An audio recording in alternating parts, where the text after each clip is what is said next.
Hello and welcome to this session. Here we'll be talking about the Data Import Wizard, a powerful mass import tool in Salesforce. But before we go into some of the nitty-gritties about that, let's take a look at the email I just received from Meryl Streep. She says, "Hi Pasha, I got this sheet from my agent who wants me to mass upload this information to Salesforce. I don't have time because of my new role in this great movie. Could you help me out? Thanks, Meryl. P.S. May the force be with you." She's a bit,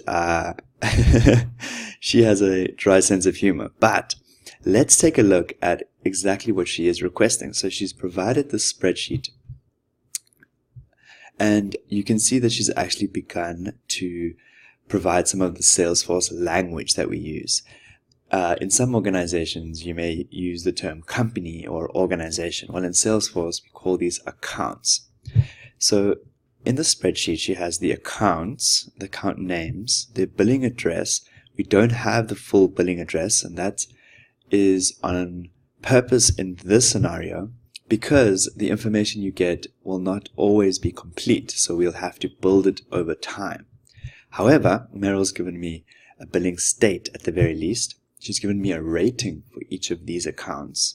She's also given me a website. This is great information. In addition to that, she's provided me with a contact for each of these organizations, their email address and the phone number. Now, depending on how much time you have, this is a very short list of people and accounts. So in the real world, I would actually put these in manually. However, for the purpose of this session, I'm going to actually show you how to use the Data Import Wizard and go through some of the basics that you need with a small data set. We're going to begin by talking you through the steps that we take, and I'll talk a little bit about them. We're going to look at the account record to see what the fields are called. We'll also look at the contact record. We'll use this information to create the CSVs for accounts and another one for contacts, and I'll explain all of that in the next lecture.